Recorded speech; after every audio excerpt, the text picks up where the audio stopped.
Welcome again. કેમ છો વિદ્યાર્થી મિત્રો? મજામાં છો? રેડી? તો ફરી પાછું તમારું હાર્દિક સ્વાગત છે તમારી ફેવરિટ એવી YouTube channel physics with Samir મહેતામાં. અને આજના મિની લેક્ચરમાં આપણે ભણવાના છીએ ઉદાહરણ નંબર 4.11. બરોબર? ઉદાહરણમાં મોટું ઉદાહરણ, થોડુંક સારું ઉદાહરણ, અલ્ટી ઉદાહરણ. તો બસ નોટપેન લઈ લ્યો, આજુબાજુની તમામ પ્રવૃત્તિઓ બંધ કરો, ફોકસ ઓન ધ બોર્ડ. શું આપ્યું છે? પાસે વીંટાળેલા 100 આટાવાળા લખાય n બરાબર 100 આટા 10 સેન્ટીમીટરની ત્રિજ્યા મીટરમાં ફેરવી નાખો, 10 - 2 મીટર. વર્તુળાકાર ગુચડું 3.2 એમ્પિયર વિદ્યુત પ્રવાહ ધરાવે છે. ગુચડું કીધું છે, સોલેનોઇડ નથી કીધું. તો ગુચડાના કેન્દ્રમાં ઉદ્ભવતું ચુંબકીય ક્ષેત્ર ગોતો. આ ગુચડું છે, આ એક આંટો, આ બે આંટા, 3 આંટા, આવા 100 આંટા છે. કેન્દ્ર ઉપર ઉદ્ભવતું આપણે ચુંબકીય ક્ષેત્ર ગોતવું છે. તો બહુ ઈઝી, ખબર જ હોવી જોઈએ સૂત્ર આપણને. ગુચડાના કેન્દ્ર પર ઉદ્ભવતું ચુંબકીય ક્ષેત્રનું સૂત્ર બહુ ઈઝી છે. B = μ0 Ni/2a. એટલે ત્રિજ્યા લખો. એ ન લખવું હોય તો આ r લખો. That's all. કિંમત મૂકી દો. μ0 4π10⁻⁷. આટાની સંખ્યા 100, વહેતો પ્રવાહ 3.2 એમ્પિયર. આ 2 અને ત્રિજ્યા 10 × 10⁻². તો અહીંથી આ નીકળી ગયું 2, આ 0 0 વયું ગયું. ઓકે, તો b બરાબર અહીંયા વધશે 2π × 3.2 × 10⁻⁶. અને જો 10⁻⁶ ઉપર જાય એટલે +2 એટલે 10⁻⁴ ટેસ્લા. સાદું રૂપ હવે જગ્યા નથી, આગળ આપી દે તો 6.4π × 10⁻⁴ ટેસ્લા. તો આટલો પોઈન્ટ તમને ખબર હોવી જોઈએ. That's all. શાંતિથી વ્યવસ્થિત રીતે જોવો તો લગભગ 2 × 10⁻³ આ 3.2 × π કરશો ને એટલે લગભગ 10 આવશે. પણ આ રીતે 3.14 છે, 3.2 છે, 3.3, 9 સમથિંગ આવવાનું છે, 9 સમથિંગ. એટલે આને તમે સાદુરૂપ આપી દો. આ બરાબર 10 થાય. 10 થાય તો તમારું સાદુરૂપમાં તમારો ફાઇનલ આન્સર અપ્રોક્સિમેટ એવું લખી નાખો. 2 × 10⁻³ ટેસ્લા. અથવા તમારી રીતે સાદુરૂપ આપો, કેલ્ક્યુલેટર જોવો. રેડી? બીજાની રકમ તો હાડી એવડી મોટી એક ને ગોતવાનું જરાક જ છે. ગુચડાની ચુંબકીય ડાયપોલ મોમેન્ટ કેટલી હશે? ગુચડાની ચુંબકીય ડાયપોલ મોમેન્ટનું સૂત્ર બહુ ઈઝી છે. m = simple NIA. કિંમત મૂકી દો. પણ વેઇટ એન્ડ વોચ. NIA જ છે. ગુચડાને શિરોલંબ સમતલમાં એવી રીતે રાખેલું છે કે જેથી વ્યાસ સાથે એક રેખાસ્થ સમક્ષિતિજ ભ્રમણ કરે. તમારે ગુચડું લેવાનું, આમ ગુચડું આમ લટકાવવાનું. લટકાવો એટલે ગુચડું આવું વિચારો. તમને એમ પૂછો ગુચડું, ગુચડાની અક્ષ અને ચુંબકીય ક્ષેત્રની અક્ષ શરૂઆતમાં એક જ રહેવી જોઈએ. આ ગુચડું છે, આ ગુચડાની અક્ષ, ચુંબકીય ક્ષેત્ર બે એક જ દિશામાં હોવી જોઈએ. જેવા ગુચડાને ચુંબકીય ક્ષેત્રમાં મૂકો એટલે ગુચડું ભ્રમણ કરશે એટલે ચુંબકીય ક્ષેત્ર અને ગુચડાની અક્ષ વચ્ચે 90 નો ખૂણો થાય. આપણે એવું કાંઈ કરવું નથી ભાઈ. સૂત્ર ખાલી આવડતું હોય એટલે ધેટ્સ ઓલ. m = NIA. આટાની સંખ્યા તમારી પાસે હતી જ 100. આ વિદ્યુત પ્રવાહ 3.2, ગુચડાનું ક્ષેત્રફળ એટલે πr². તો m = અહીંયા તમે લખી શકો 3210 320 × 3.14 r. Can you r 10⁻, એટલે અહીંયા લખી નાખો 10⁻1 નો વર્ગ. That's all. આનું સાદું રૂપ આપી દો ચુંબકીય ડાયપોલ મોમેન્ટ. તો ચુંબકીય ડાયપોલ મોમેન્ટ તમને મળશે 10. હા 10 simple 10 ampere into metre. Ampere ક્ષેત્રફળનો એકમ, મીટર સ્ક્વેર. તો ટેલી કરી લેવો હોય 320. આટાની સંખ્યા છે કે શું છે? આટાની સંખ્યા ભૂલાઈ ગયું. આટાની સંખ્યા 16. વિદ્યુત પ્રવાહ 3.2. યસ બરોબર જ છે, કાઈ વાંધો નથી. 3.2 ગુણ્યા પાઈ એટલે 10 લઈ લેજો ભાઈ. 3.2 ગુણ્યા પાઈ એટલે 10 થઈ જાય. પણ કાઈ વાંધો નહીં, આપણે આવી રીતે કરીએ. આન્સર 10 ની નિયરેસ્ટ જ આવવાનો છે. તો m બરાબર 10 એમ્પિયર ઇન્ટુ મીટર સ્ક્વેર.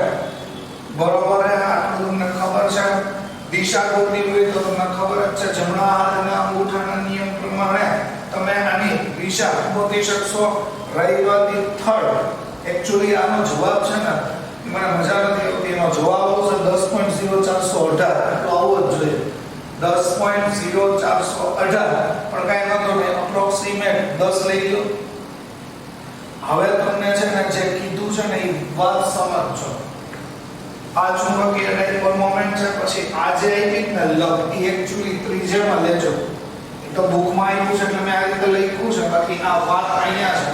તમને કીધું કે આની અંદર એવું કીધું છે મુક્ત રીતે ભ્રમણ કરી શકે 2 ટેસ્લા જેટલું ચુંબકીય ક્ષેત્ર પ્રવર્તમાન છે. તો પૂછડાની પ્રારંભિક સ્થિતિ અને અંતિમ સ્થિતિમાં લાગતા મતલબ આ રકમ અને આ રકમ બે મિક્સ અપ કરી અને ભણવાનું છે. તો પહેલા છે ને આપણે ભણીએ પ્રારંભિક સ્થિતિ. તો મેં શું કીધું તું એ યાદ કરો. આ ધારો કે પ્રારંભિક સ્થિતિ આ તમારું પૂછડું છે.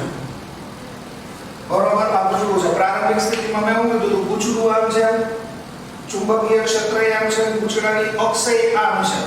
તો આ છે પૂછડાની અક્ષ છે, આ ચુંબકીય ક્ષેત્ર છે. આ વર્ડ સમજો, પૂછડાની અક્ષ અને ચુંબકીય ક્ષેત્ર બે સમાંતર છે. સમાંતર છે નો મીનિંગ શું થાય? ખૂણો શું થાય? ખૂણો ઓબ્વિયસલી સમાંતર એટલે 0 થાય. આનો ક્ષેત્રફળ સદિશ આપણે જરૂર પડે, કારણ કે જો ni a તો હંમેશા ક્ષેત્રફળ સદિશ લંબ હોય. આ b આ તમને ખબર છે. શરૂઆતની સ્થિતિમાં પૂછડુંની અક્ષ ચુંબકીય ક્ષેત્ર આમ છે અને ક્ષેત્રફળ એ સમતલને લંબ હોય. ટોર્કનું સૂત્ર m ક્રોસ b છે. ટોર્કનું સૂત્ર સાવ સિમ્પલ છે, m ક્રોસ b છે. ખૂણો તો તમને ખબર પડી ગઈ, અક્ષ a1. વાત પૂરી, મારે કઈ સમજાવવાની જરૂર જ નથી ભાઈ. અહીંયા તમે ખૂણો વિચારો ને, ખૂણો તો થીટા બરાબર 0 જ થવાનો છે. તો પ્રારંભિક સ્થિતિનું ટોર્ક ઇનિશિયલ કહી દો m ક્રોસ b. આવું સૂત્ર છે. તો અહીંયા હું લખી શકું m b sin theta. a અને b વચ્ચે બનતો ખૂણો આ b છે. m માં a આવી જાય, m એટલે m i a અને b વચ્ચે બનતો ખૂણો એટલે ટોર્ક. સીધું લખી નાખો mb sin 0. તો પ્રારંભિક ટોર્ક 0 હશે. આ પ્રારંભિક સ્થિતિની વાત થઈ. પછી તમારે વાત કરવાની છે અંતિમ સ્થિતિ. અંતિમ સ્થિતિમાં એને આપી દીધું છે કે e 90 જેટલું ભ્રમણ કરે છે. અહીંયા તમને આપી દીધું છે શરૂઆતમાં જે એક રકસનો હોય, પછી તમને એમ કીધું 90 જેટલું ભ્રમણ કરે છે. તો 90 જેટલું ભ્રમણ કરે છે. તો એક કામ કરો, પૂછડું આમ હોય 90 જેટલું, આમ હોય 90 જેટલું. આમ ભ્રમણ કર્યું, ચુંબકીય ક્ષેત્ર આમ જ લ્યો, ક્ષેત્રફળ સદિશ ને લંબ થાય. તો અહીંયા થીટા તમારો 90 થાય. તો અંતિમ ટોર્ક તમારે લખવું હોય તો અહીંયા લખાય mb sin થીટા, અહીંયા લખાય mb sin 90, અહીંયા લખાય sin 90 એટલે 1 એટલે mb. એમ તમારી પાસે 10, ચુંબકીય ક્ષેત્ર 2. તો ટોર્ક તમારું થઈ ગયું 20. અહીંયા તમે ટોર્કનો એકમ ન્યૂટન ઇન્ટુ મીટર લખો તો કોઈ પ્રોબ્લેમ નથી. બરોબર છે. બાકી ટોર્કના એકમો, ટોર્ક એટલે આમે તમને ખબર પડવી જોઈએ શું છે. એક જાતની ઊર્જા હોય એ. ટોર્કનું પારિમાણિક સૂત્ર અને વર્કનું પારિમાણિક સૂત્ર હરખું છે તો એકમ ઝૂલે લખી નાખો. ઓકે, આ પહેલો પોઈન્ટ તમે ક્લિયર કરો. એક્ચ્યુઅલી આન્સર એક્ઝેક્ટ લખશો તો 20.19 આવશે. તો આપણે 10 લઈ લીધું છે એટલે actually answer newton into metre લખો, જૂલ લખો, બધુંય સાચું. તો ફટાફટ પહેલા નોટ ડાઉન કરી લ્યો. બી પાર્ટમાં તમને એવું કીધું છે જ્યારે પૂંછડું 90 ના કોણ પાસે પહોંચે ત્યારે તેને કેટલી કોણીય ઝડપ પ્રાપ્ત કરી હશે. કારણ કે ભ્રમણ કરશે. પહેલા આમ હતું ચુંબકીય ક્ષેત્રમાં મૂકો એટલે 90 ભ્રમણ થઈ જાય છે. ભ્રમણ થઈ જાય છે, ચાક ગતિનો પાર્ટ છે, કોણીય ઝડપ પ્રાપ્ત કરી હશે. મોટી હિન્ટ છે જડત્વની ચાક માત્રા. આ તમને આપી દીધું છે, આપણો આગલો ડેટા છે. બરોબર, તમારે ઈ ગોતવું હોય તો કેમ ગોતશો? તો કે ગોળ ગોળ ફરે છે એટલે તમે ટોર્કનું સૂત્ર યાદ કરો. ટોર્કનું સૂત્ર હતું m ક્રોસ b. તો x ટોર્કનું સૂત્ર આપણે આમ લખી શકાય mv sin θ અને જડત્વની ચાક માત્રા વાળા ટોર્કનું સૂત્ર I આલ્ફા ધોરણ અગિયાર ચાક ગતિ. આ સમીકરણ 1 આ સમીકરણ 2 બેને કમ્પેર કરી દો તો I આલ્ફા mv sin θ. પણ આપણે તો કોણીય ઝડપ ઓમેગા જોઈએ છે. આલ્ફા ને કહેવાય કોણીય પ્રવેગ. કોણીય પ્રવેગ એટલે બીજું કાઈ નહોતું, યાદ કરો d ઓમેગા ના છેદમાં dt. યસ, d ઓમેગા ના છેદમાં dt. બાકી આખું પદ m ને. હા, પેલું યાદ રાખો, કોણીય વેગનું સમયની સાપેક્ષે વિકલન કરતા કોણીય પ્રવેગ મળે. તો આ પોઈન્ટ અહીંયા આવ્યો. હવે તમે આનું સંકલન કરવા જાશો તો સલવાઈ જશો. કારણ તો કે પદ સરખા રીતે અહીંયા થીટા છે, અહીંયા t છે, t ને લઈ જાઓ અહીંયા તો sin θ dt થાય. સંકલન નો થાય, થીટા વાળા પદમાં આવવું પડે. તો આપણે શું કરશું? તો કે યાદ કરો, કરણીનો નિયમ યુઝ કરશું. કેના નિયમનો યુઝ કરશું? કરણીના નિયમનો. શૃંખલા નિયમ કહેવાય, કરણીના નિયમનો કહેવાય. એટલે શું? તો કે આવું d ઓમેગા ના છેદમાં dt હોય તો અહીંયા તો આપણે d ઓમેગા જ રાખશું, dt રાખશું. અહીંયા થીટાની સાપેક્ષે જોઈએ છે તો અહીંયા d થીટા વડે ગુણી d થીટા વડે ભાગી નાખશું. એટલે તમારું સમીકરણ આવું થાય d ઓમેગા ના છેદમાં dt બરાબર શું લખી શકો? d ઓમેગા ના છેદમાં d થીટા એમને યાદ કરો. કોણીય સ્થાનાંતરનું સમયની સાપેક્ષે વિકલન. કોણીય સ્થાનાંતરનું સમયની સાપેક્ષે વિકલન એટલે ઓમેગા. થોડું 11 ગણું ચાક ગતિ રિવાઇઝ. બરોબર, કરવું જ પડે. એના નો હાલે. આને કહી દો સમીકરણ 1. ની કિંમત આની જગ્યાએ મૂકી દો. મતલબ આ d ઓમેગા dt ની કિંમત અહીંયા મૂકી દેવાની છે. રિપીટ. આવું શું કામ કર્યું? શૃંખલા નિયમ, કરણી નિયમ. dt લઈ જાઓ તો થીટાની સાપેક્ષે થાય સંકલન. તો મેં d થીટા વડે ગુણી ભાગી નાખ્યું. d ઓમેગા થીટા એમને રહી ગયું. સ્થાનાંતર, કોણીય સ્થાનાંતરનું સમયની સાપેક્ષે વિકલન ઓમેગા થઈ ગયું. હાલો કરો રિપ્લેસ. તો શું થશે? I. અહીંયા તમારે લખવાનું d omega d theta into omega. બરોબર છે. આની જગ્યાએ રિપ્લેસ કર્યું, આ કિંમત મૂકી. અહીંયા આવ્યું બરાબર mv sin θ. થીટા જવા દો ઓલી સાઈડ. તો અહીંયા થઈ ગયું I ઓમેગા d ઓમેગા. અહીંયા આવ્યું mv sin θ d θ. જો વિધેય સેટ થઈ ગયું ઓમેગા d ઓમેગા. તો લઈ લ્યો બંને બાજુ સંકલન લઈ લ્યો. બે સાઈડ સંકલન લઈ લ્યો તો અહીંયા સંકલન થાય I omega d omega mv. બાર સંકલન sin θ d θ.